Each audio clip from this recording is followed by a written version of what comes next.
Yo, what is going on? And welcome to another episode of the Urban Pitch Podcast, A Beautiful Game of Life, part of the Believe Network.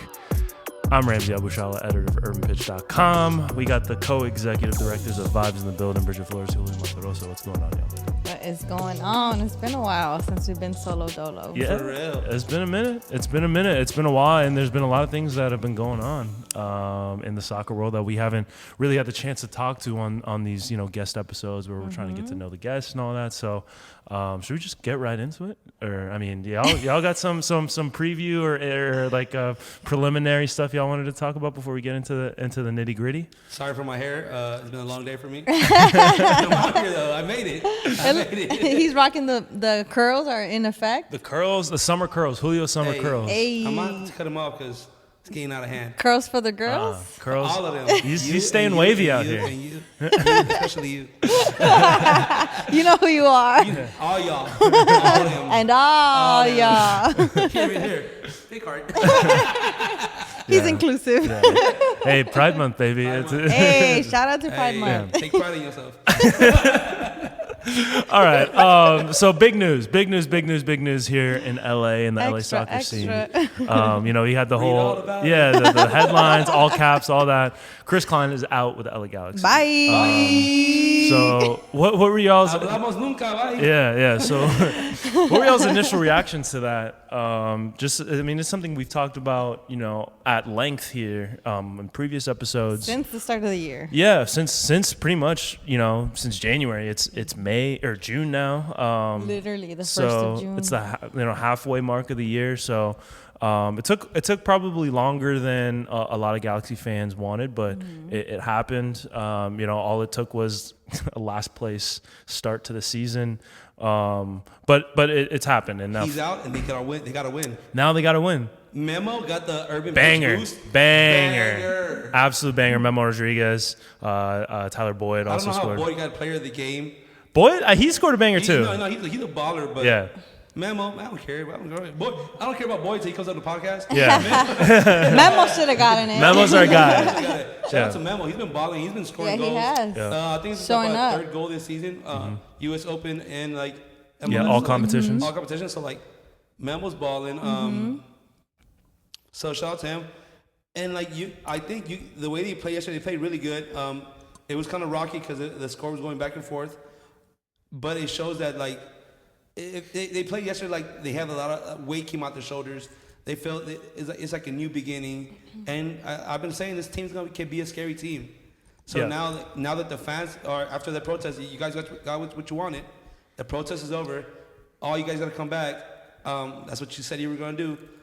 I feel like this team could be a scary team for the second half of the season.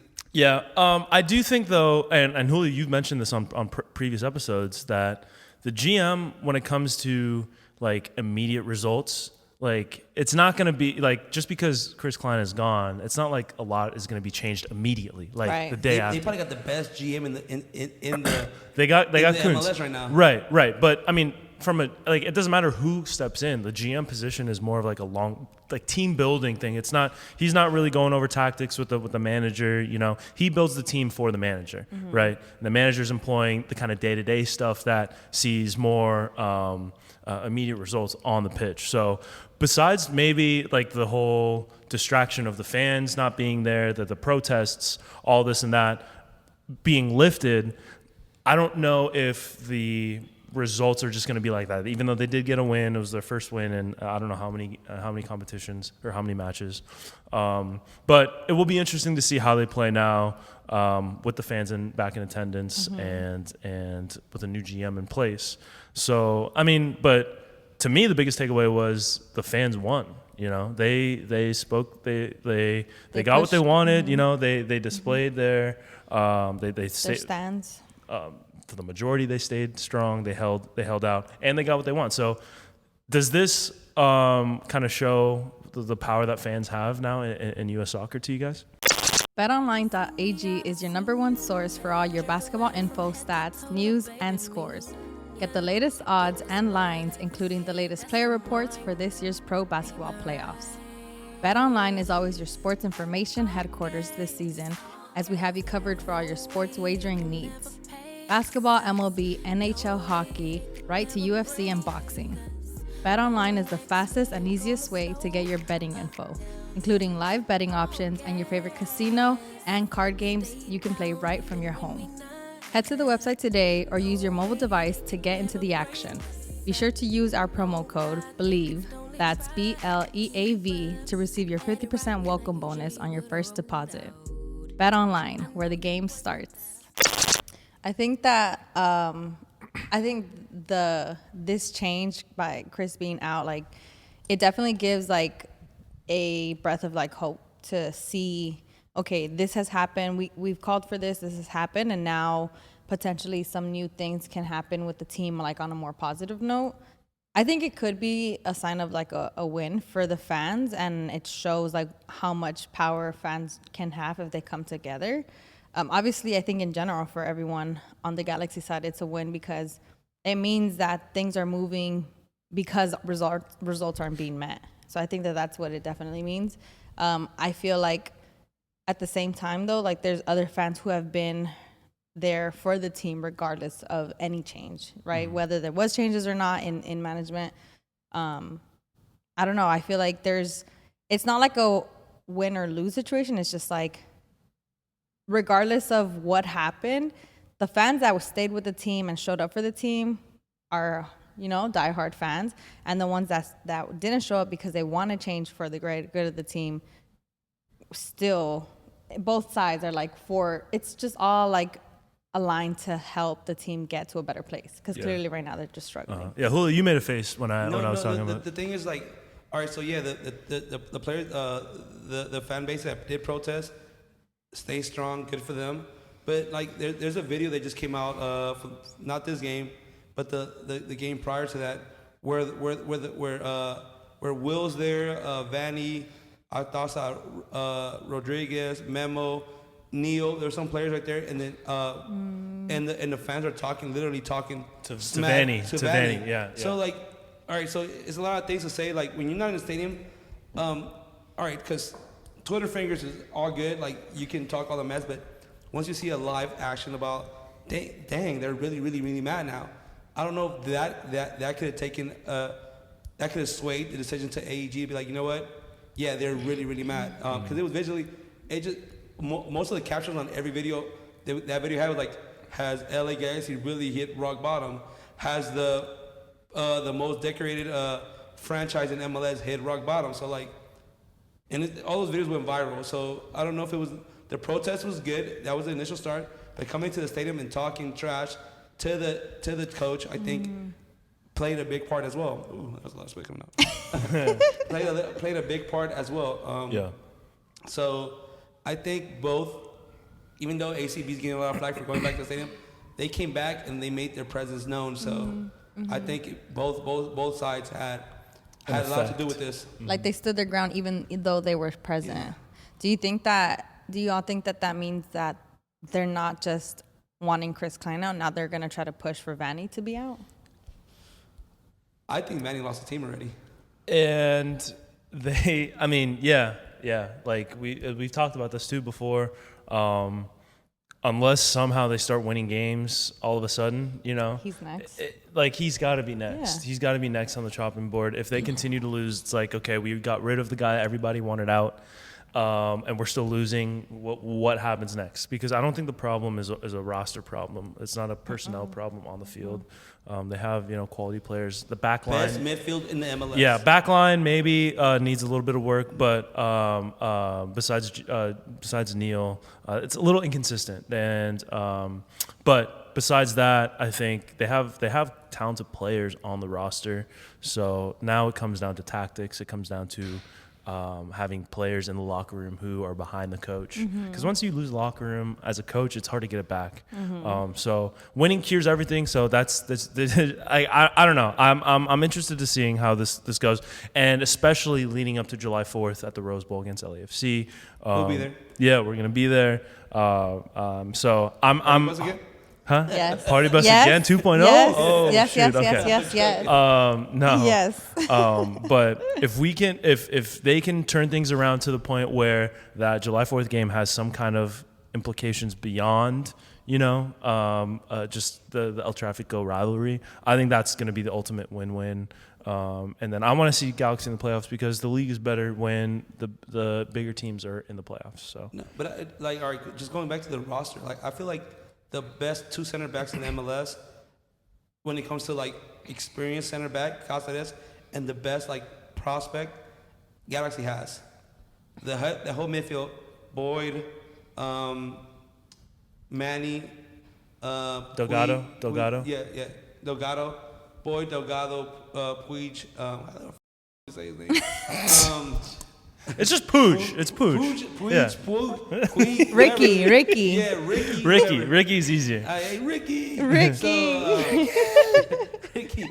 And Memo, even though Costa should be starting over him on paper. Should be? I mean, come on. Yeah, I know, Yeah. but Memo's doing. Hey, has Memo's more goals showing than- up. When he Memo's gets showing up, yeah. playing time, he shows up. Costa was boycotting with the fans. Costa gotta worry about his Costa was passport. just running his paychecks. Oof. No, what I'm saying, that midfield is the best midfield.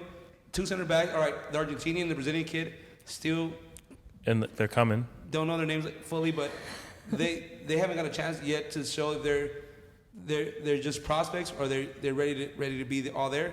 But I'm saying best two center backs. I already said how much I think Neo's a stud. Just play for Juventus, play for Barcelona. A guy that has a lot of international career. Last World Cup he was playing for Uruguay, and he sees a lot of soccer left in his game. Best two center backs, best midfield. Chicharito. You think they have the best two center backs in the league? I think the best combination. Just saying, a player with a lot of rapport, Juventus, Barcelona, a good resume. Yeah. And then a young up and coming talent. Upcoming that is just showing out right now. Right. Yeah. So I do think that those two are top three at best. In terms of pairings. Pairings, yeah. Yeah. And the number one center mid in the MLS, starting center mid, because once you put that Costa, Efrain's a little chubby like me. So once you put the subs, it does downplay a little bit. But I'm saying, starting 11, I think they're probably top 5 in the league right now. And yet they are by Bottom far Bottom? the bottom of the league. It's them and Inter Miami. I don't know who's above who, but those are the two bottom teams But the thing in is, the league. it's also soccer's a mental game. How are you going to overcome fans getting mad? Well, yeah, that's your GM getting hated. You got to deal with all that and still go to an empty stadium. yeah. I mean, it's not, and that's what their situation speaks volumes to how everything within the team, whether it's on the pitch or off the pitch, impacts how they show up and how they create results. They have a strong team individually, collectively. They could be a very strong team, but when they have a lot of turbulence in the front office, when they have turbulence with the fans, all of that is going to make an impact to how they show up and how they, obviously, their standings in MLS. So what are you guys' predictions for the rest of the season? Do they right the ship? Do they turn it around? Do they make the playoffs?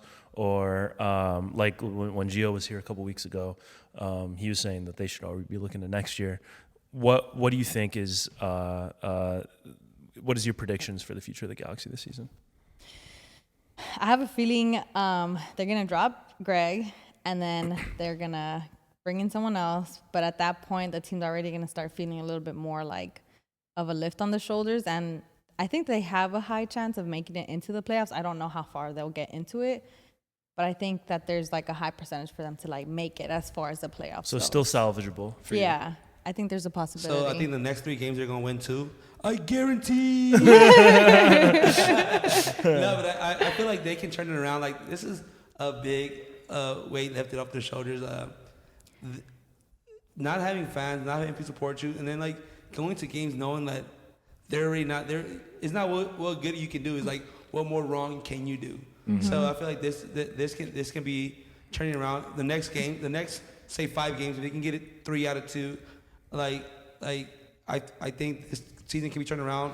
They can sneak in the 9th place, and they could be a scary team. You see Miami Heat do it. Yeah, but it's hard to compare sport to sport, but still, yeah, it's playoffs. is always about, and we said this all the time, it's not about the best team, it's the hottest team. So if they can make a run, I don't think it's likely. I think, like Brigitte said, they're going to have to make some more changes. I don't think it stops July at is still Klein. coming, though. We got to wait till July.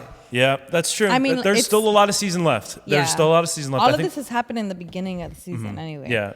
To me, I don't know. I don't know if they're going to be able to turn it around. I hope I hope they will be able to, just because it's more fun when Galaxy are good. I guarantee. But if I were to put money on it, I would say that they're going to be focused more on Open Cup, Leagues Cup, some of these other competitions, because it's going to be tough to turn things around. So I hope they make the playoffs. If I were to put my money on it, I don't see it happening, but I could be wrong. I hope I'm wrong. But that's. I mean, I think Julio made a good point, right? Like they've already hit like the bottom of the bottom at this point.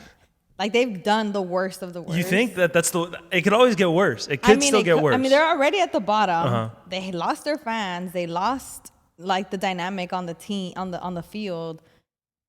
Can it get worse than that? Like, what's worse? If they still than lose, that? if they keep losing, We already know they're gonna keep losing. Moving them to San Diego. I don't know if it'll get that far, but I'm saying, like, we already know. Everybody already knows Galaxy's at the bottom, and like they're not gonna. We can, like, based on their like results as of now, them losing the rest of the season is. You don't not think it's gonna be, surprising. if they finish the season in last place, it's not worse than it is now? I mean, yeah, okay. So what I'm trying to say is, like, we can already predict that. Like, that won't be surprising. It won't be a surprise if that happened. Yes, exactly. So at this point, it's just like leverage what you have now and the changes that are happening now to make a better move. I'm with that. Right now, it's like, do you want to see a dead body? Yeah, that's Look, what it is. Get me in there. I'll talk to them. I'll help them to like build their motivation, and then we can have a really good. You're just trying to get in the same room as Ricky. Come on. Massage therapy.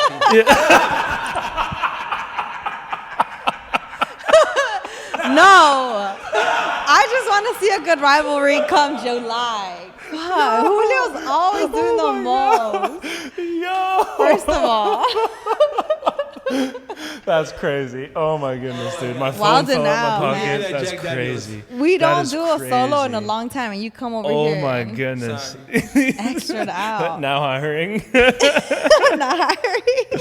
You better get certified, Bridge. Oh my It's a 3-week course. Y'all gonna pay for it? I have you. Yeah, we'll go halves. Yeah. Okay. You want a All right. good game. Yeah. If it's going to be there. Yeah. So if it's They have officially a month to get it together. so you say they have 1 month. If they don't turn around in 1 month, then it's over. It's hot girl summer. They better get it together. Yeah. They gotta come with it. Yeah. Or else we'll see more angry Chicharito interviews. He's been. He got a wild red card. Yeah. That was nuts. real Costa of him. Very Costa. Costa's got more red cards than goals and assists. I saw. That's He's got 1 wild. red card and 0 goals, 0 assists. If July, like they should do him like what's the last man of Manchester United? What's that? What's The last what? The last man for last center back for Manchester Oh United. yeah, Maguire. Maguire, they just offered him 10 million to like leave the team. They should do the same thing.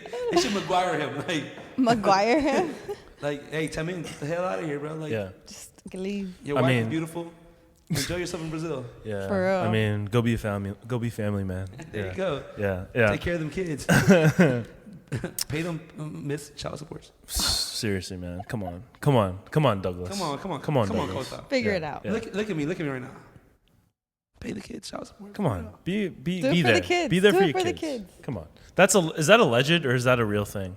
No, it's a real thing. It's a real thing. All right. Okay. So, because here at Urban Pitch, we love the kids. Urban it for Pitch the is kids. for the kids, for Urban sure, Pitch is for the 100%. Okay, so switching things to the national team side of things, Anthony Hudson stepped down as the interim manager of the U.S. national team. It was a very short tenure for him. I don't even know how many games he had. He had the January camp, and then Like I don't 3? know. Is that it? No. He was there for like 3 months. Yeah, he was there for officially. very short. I don't even know how many games Probably he like was 2 there for. tournaments at most. He was for Nations League? I think he was there for Nations League, and they won. They advanced to the semis now. BJ Callahan's in. They just announced the rosters for the upcoming Nations League games. Pretty A-level roster. A lot of the international guys are going to be there. I got Austin Trusty, who we just interviewed for Urban Pitches. He's going to be there, so shout out to him. But from a managerial standpoint, to me, it can't be a good look when you can't even keep the interim guy there. I don't know the full story of it. I don't know why he left. They said he's pursuing an opportunity. I don't know if that's PR BS or you know what I mean. If it's just they're just trying to spin things. So what does this mean to you guys for the attractiveness of that U.S. men's national team job? Is this a job that if you were like a high level manager, is that a job that you'd be looking at to take? Once your side piece leaves you, it's bad. You know what I mean? Like You can't even keep the temporary one. You was there just on call, just in case I needed you. And they still said no. No, yeah. Now you know you hit rock bottom. Like, you too? Like, Hey. I didn't even want you like that. It sounds like this is hitting home for you. Julio's been here.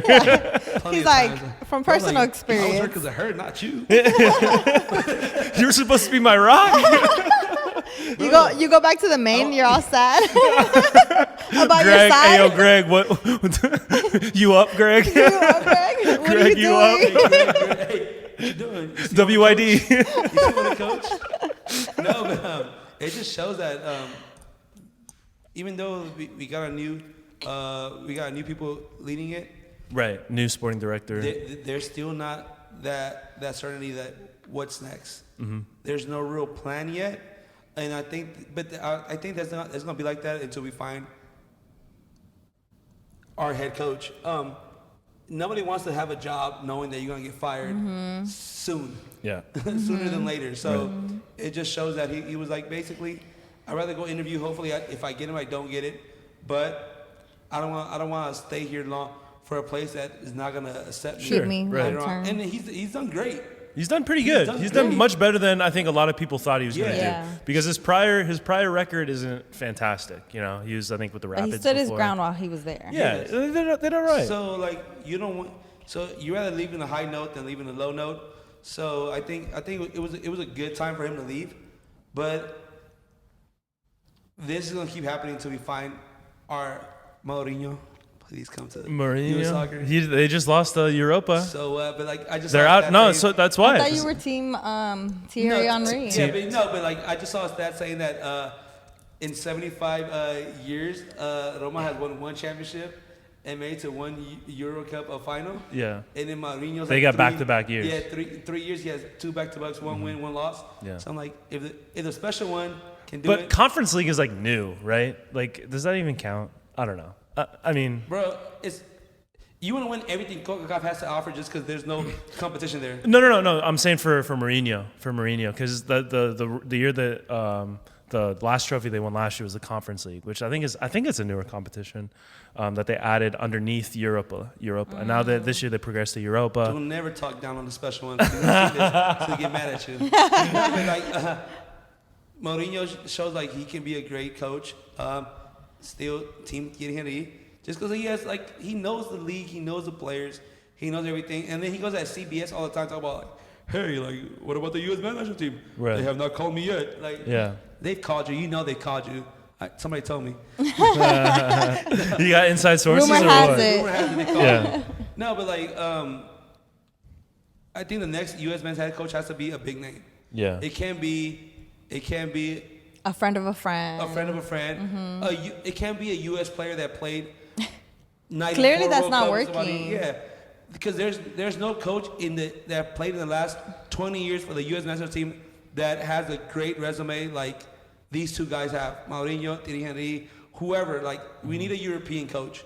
We need to do what Mexico did and hire a top-level coach. It didn't work for them because they don't have top-level players, but we have top-level players. We have, what I mean by that is like they have a lot of good players in Europe, but none of them start. We have a lot of players. I think I just saw a stat saying the U.S. has the most starting players in the top 5 leagues they're number 3 in the whole world, like behind Brazil and other top countries that export a lot of good players. So we have to give us the chance to win. We have to, and we argue about this in the World Cup. Like, let's make a roster with the players that gives us the best chance to win, opposed to more Aaron Long. My bad, Aaron Long. I love you though. Like, what I'm saying, like, there's better players. Like, I'm still the biggest believer on Chris Richardson. I'm going on a whole rant right now. Yeah. No, let him cook. Let him cook. No, but I'm He's saying, the like, next U.S. men's national team coach. Julio Monterrosa. You don't need to be that good to do it. Clearly. You have all the good players. Wait, okay, no. You just said that we need a A-list coach, someone who's been to Europe, and now you're saying that you don't even need to be good to be that good? I wanted to put my bid in too. Hey, man, you got to pick a side. Julio's saying it's either Mourinho, Thierry Henry, or Julio Monterrosa. You can't do it. That's the best 3 picks you ever had. I'm saying you need somebody to, like, these kids are playing in leagues where, like, so these playing in leagues that with respect top level talent. So you can't bring a coach that's only coaching MLS and expect to get the respect of these kids. These kids have played for top 5 leagues. They've seen the best of the best. They've rubbed elbows with the best of the best, and this new generation doesn't respect nobody that has been better than them. Okay, to that point, though, they respect Berhalter, though, it seems like, you know? They did, but not the whole team. But, I mean, the guys, like, Pulisic was talking about, he wanted to bring Greg back. Some of the other guys, I think Wes McKennie was talking about, you know, he enjoyed playing for Greg. So I do understand what you're saying, that, like, you know, pedigree, like when Thierry Henry steps into the room, it's like, yo, like that's like, you know, that's the GOAT. That's one of the, like, the best players to ever play the game. Like, that guy's going to command respect instantly compared to, like, a guy like, you know, no disrespect to Anthony Hudson, who's done a great job, but, like, he doesn't have that, you know, aura around him. So I get what you're saying, but also, like, as a coach, if you earn the players' respect, it doesn't matter what your name is. Like, if you, like, kind of implement your style and all that, then maybe I think what Julio's trying to say is it's not necessarily the respect. Maybe the respect is there, but maybe it's like the tactical side of the manager or the head coach that's coming in and understands like what a European league looks like, what a European player plays like, and then what the national team plays like, what an MLS team plays like, and then bringing that together to be able to lead the team with those kind of you know, with that kind of tactic and with those kind of techniques. For national team, in general, national teams don't have as much time to practice with as a team, so it's hard to implement like a very complex scheme or tactic, like a pressing. Like, so for the most part, the national team game is much more simple, free flowing. It's not like you'll see it every once in a while here and there with teams that have a lot of continuity, but it's a tough job. It's not an easy job being a national team coach. You need a coach with experience. Yeah. It's hard to listen to somebody when you don't have respect for them, but, like, it's easier to listen to someone when you know, like, all right, Getty Henny, for example, this guy's been one of the best players in the world for years upon years. Yeah. He knows the game. He's a World Cup winner. So, like, he can tell you, like, it's not much you can talk back to, because playing, not at that level, but playing college, we talk back to coaches that we think that they're not even equal to us. Right. So imagine at that level, a player playing for a Juventus, a Chelsea, a top 5 team in the world. You're going to tell me, like, all right, so you coach Columbus Crew? Come on, bro. Hey, man. I think he's talking, but, like, if a player's like, you know what? I'm a World Cup winner talking about. Either coach a World Cup team to win it, or I played in a World Cup team and I won it. Listen to me. This is how we did it. You need a mix of both that pedigree of, like someone that can walk into a room and demand respect, but also you need someone who knows what they're talking about, because we've seen managers who have big names, Andrea Pirlo, Frank Lampard, you know, guys who are legends in the game that get a job based off of their name, based off of, you know, they're a legend at Juventus, legend at Chelsea, and they don't have that. Bubble the bag. Yeah, because managing and playing are two different things, right? So I do think in his limited coaching, Henry hasn't been, like, the greatest manager. You know, like But with national team, Montreal he's been and Belgium, he's you know, but I do think someone like that, if he can prove to have, you know, the right tactics and the right managing skills, the man management, all that stuff, that's who we need. No, but I'm saying it doesn't have to be him. It has to be somebody with a good resume. Yeah, of course. Because these kids, we're not Talking like a recruiter right now. Hey, that's what I do for a living. So we're not talking about kids that are unproven, raw talent. This is proven talent. Yeah. So do not give him, don't give him a boss that has only managed. Sure. Yeah, I agree. Managed 20 employees. Yeah. Give him somebody that managed a Fortune 500 company. Like, give him a chance to win. Give him the best fighter's punch. Right, 100%. And so now heading into, it's going to be a busy summer. We got Nations League and Gold Cup. And day parties. And day parties, and you know, and we outside, and we're going to the beach, you know, So all this stuff. It's gonna be a busy summer for both the men's national team, U.S. men's national team, and the Urban Pitch podcast. Yes. So, yeah. So, but you have these two competitions now. Are they must wins for the? Would you be disappointed if we lose? Let's say, I mean, we play Mexico in the Nations League semis. If we lose that game, if we don't even make it to the final, how disappointing will it be? You know, coming off of last, was it 2021, where we won both?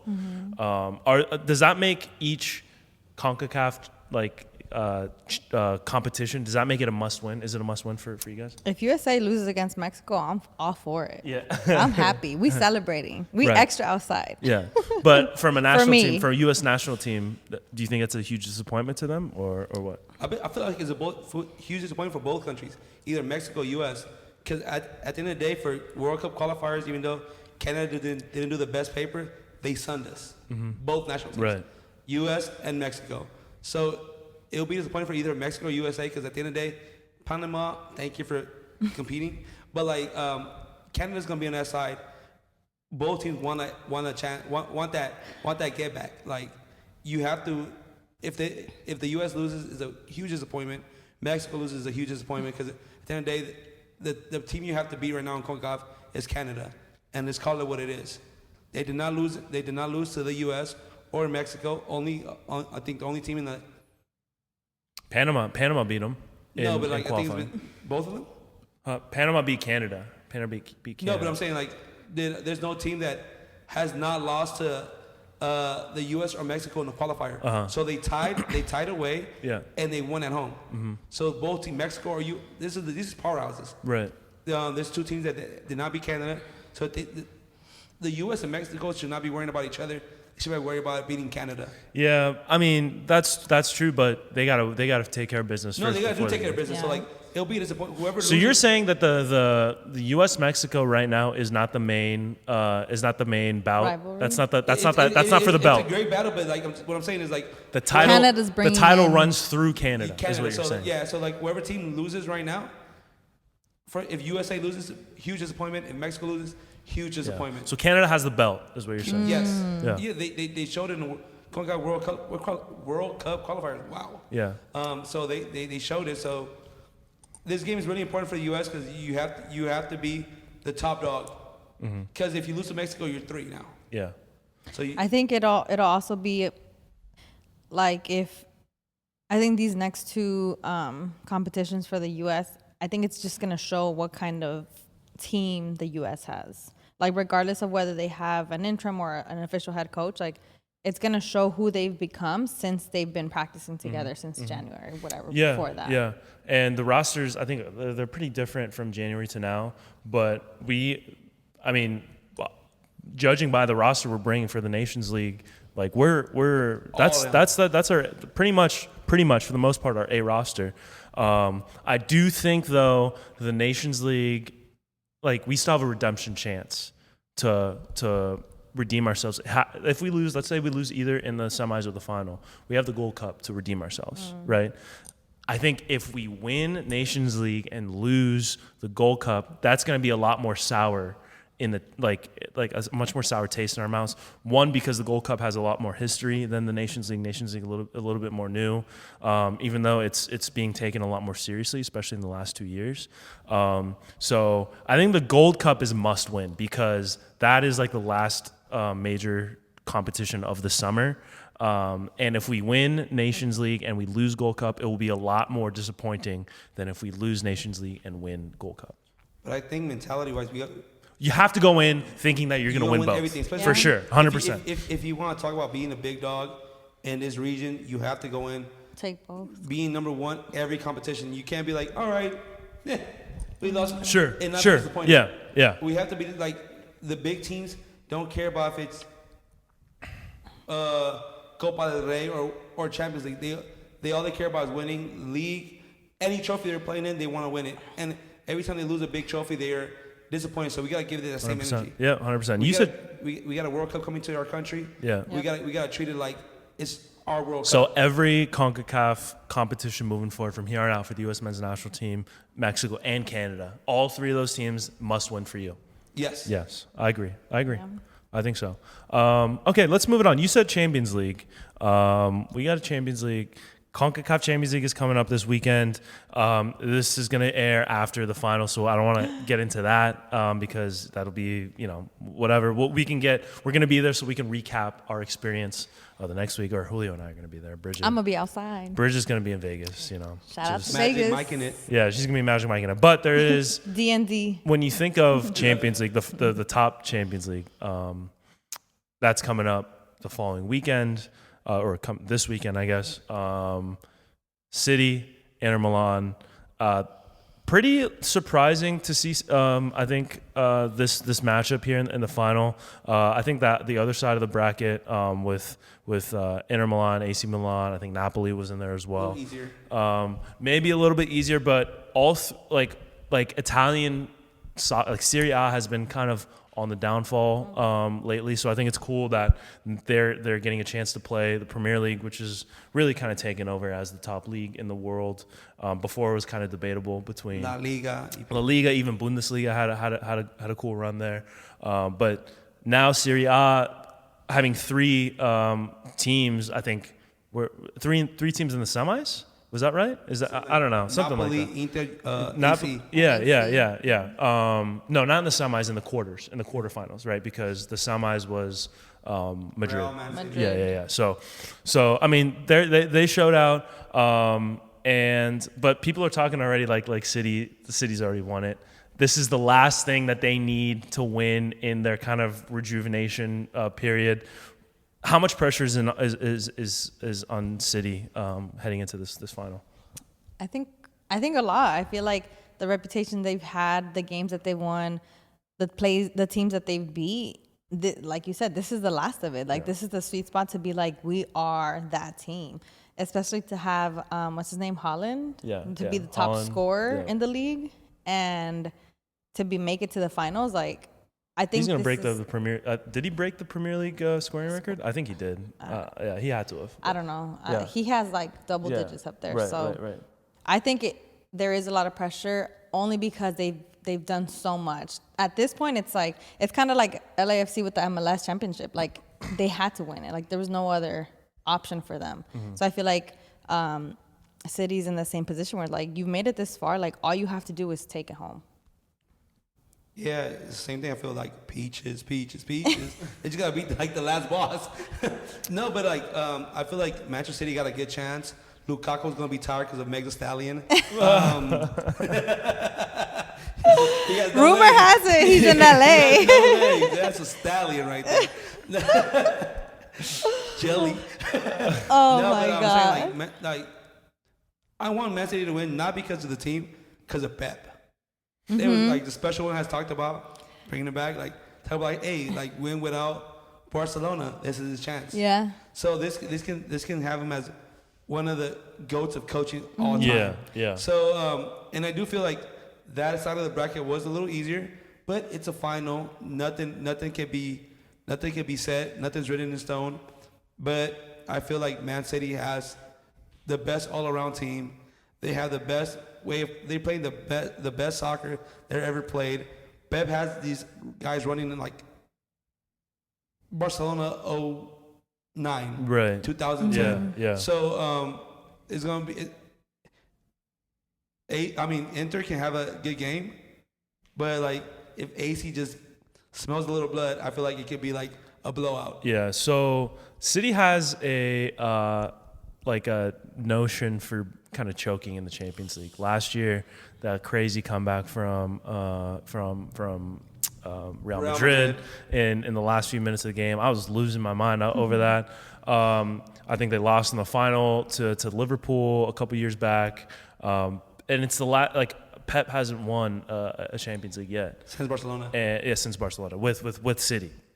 They've won. I mean, they played absolute perfect soccer to close out the season to snatch the Premier League title from Arsenal. They've looked certainly like the best team in the world for the last 2 months, and they haven't even. I don't know the last time they lost. I think the last time they lost was like in February. That was to Tottenham, I think. They added Erling Haaland, who's arguably the best player in the world right now, to an already stacked roster. I mean, the guys coming off their bench would be, they have like two A And liners. Bruno's playing like a freaking madman. Yeah. So they're an absolute juggernaut. They're playing at their best. They're playing peak soccer. Might be, one of the best teams that we've seen in recent years. And then you have Inter, who's like kind of up and down. Right. Like you know what you're gonna get from them. But I kind of want Inter to win because I don't know. It's just fun to Underdog. No, it's just fun to make fun of Man City. You know what I mean? And the whole thing with PSG and City kind of are compared in that the whole money influx where they're just literally spending billions of dollars. Mm-hmm. City even is going past the rules when it comes to that stuff. I love Pep. I think he's a genius. I think what he's done for the game is immaculate. Haaland is incredible. Some of the guys, De Bruyne, you said Bruno. All I like the players on City, but at the same time, it'd be fun for them to choke again. I'm speaking as a hater, but that's all you are. Yeah, I mean it's fun. It's fun, but if they win, it'll be huge for them. It'll be a huge step. They'll be, I think, the pinnacle of the game. They'll be the the benchmark for soccer. United for years has been for the last 20 years. Yeah. They've been the biggest team in the world. Yeah, everybody has always been a Manchester United. When you hear Manchester United. When you hear about EPL, you hear about Manchester United, right? Arsenal, Liverpool, Chelsea, yeah. Chelsea. Ooh, Chelsea, but, tough for Chelsea. But I'm saying, but besides the rest of the team, Manchester United has been the top of the top. Yeah. And Man City has came in and taken over. Right. It feels like a LA Galaxy, LAFC type of and story. I feel like on the other end too, for Inter, this also puts a respect on their name against AC Milan too. So I feel like there's two rivalries on both ends. But they beat AC. They beat them handily in the semis. So if they take it, can you imagine? Yeah, and they've had success. I mean, Mourinho won it with Inter Milan. I don't know. Yeah. Freaking who was the forward? It was the forward was Milito. They had Chino Recoba. They had a lot of great players. That was a stacked team, and he won. I mean, he won with Porto before that. So I mean, Diego, Pepe. Yeah. All the top players you've seen in the last 10 years, they probably came out of that Porto. Probably that Champions League win. Yeah. Because nobody even thought Porto was even that was the last Portugal, non Big Five team to win the Champions League. So, but anyways, that's an interesting point that you had with City and United, Galaxy and LAFC. United had a pretty good year this year. I think they Eric Ten Hag is since Ferguson retired, Sir Alex. They haven't really had that manager that they can, he had massive shoes to fill, almost impossible expectation from fans. So they were still spending money at unprecedented rates. They just couldn't get it. And to make things worse, City were winning everything. So that's to me a rivalry that I would love to kind of get into a little bit more. It's hard to get into it from here, but it's super interesting to see those kind of comparisons. Yeah, because I feel like Manchester United has just kept it. EPL. They've been traditionally playing EPL has been playing for the last forever. So, Right. and then Man City came in, and they're like, no, let's play a little bit more like how La Liga has been playing. And then they stayed true to the league's core of long balls, strong defending, and then here comes City, a team that just became good 2009-10 when they got bought out with the Arab money. Yo, chill with that. Chill with that pronunciation there. With the Middle Eastern money. Arab, not Arab. Come on, not Arab. You know he George struggles Bush? with names. Come on. Didn't we have this conversation already? We already had this conversation. No, but yeah. So, it's basically it's a team that's been there for a long time, but it just started getting all this Innovation. Like the best player that I remember Man City having is Gio Reyna, his dad, Claudio Reyna. Yeah, Captain America. So they slowly just first they came in, Robinho, Tevez, Agüero, just paying a lot of money for players that never. Agüero did win him the league. I think it was like the first EPL title. Yeah, that was the first one where he scored that last minute goal. That was an iconic, legendary moment. So I'm saying like they had Balotelli there too. Legend. Yeah. What a legend. Yeah. So I'm saying like they spent a lot of money and they made this team, the team to beat. Yeah. Not only money wise, but getting the best players that can mesh together, and not even getting the best players, bringing the best coach to bring these players. This coach brought all these players together, and the soccer they play is just. It's beautiful. I remember watching one morning, it was City Liverpool, and then right after that I was watching an MLS game, and I was like, yo man, what am I even watching, bro? Like this is crazy. Like, you know, it was like the pinnacle, the peak of like what, you know, like what soccer is and could be. And then I was watching dudes getting like 2 foot tackled, like with no one's even close to him. Like a Sunday league yeah, game. exactly. Yeah. So Chicharito going to rock. yeah, exactly. Ripping his shorts. So yeah, I mean, I'm excited. I think it'll be a good game. I hope Inter keeps it close. But what are you guys' predictions? Final score for this? 3-1 City. Just took my score, bro. All right. Yeah, right. I was literally gonna say that, but go ahead. I was gonna say 2-1 City. 2-1. All right, I'm gonna say 3-2 because I said 3-1. Because you said 3-1, and 3-2 is the most fun score. Yeah. Like, It's you know, the most basic too. It always ends up. 2-1. Okay, 2-1. I'll Okay, leave you over 3-2. that. Yeah. But 3 penalties. yeah. Ooh, pens. Oh, imagine penalties. I like that. Ooh, I like that. Okay. We're running out of time. Is there anything else that y'all wanted to get into? Let's talk about Angel City real quick. Angel City. I don't want to talk about Angel City because we're trash, and I'm rocking the jersey. I'm staying with the team, but it's been a rough. Hey. It's been a rough season. Ride or die. Yeah. Amandine Henry is coming. Another Henry is coming in, so I'm excited for that. But I'm not going to get into this. I think we should Do just wrap better, up. Angel City. Do better. I'm gonna talk to the Above the Clouds guys about this because like it's like we're in a group chat. It's been frustrating. We lost another last minute game last night. Oh yeah, after a banger. Hey, Portland Thorns was a banger. are doing their thing though. Yeah. Portland Gordon just come through. Yeah. Okay. Talk to us. All right.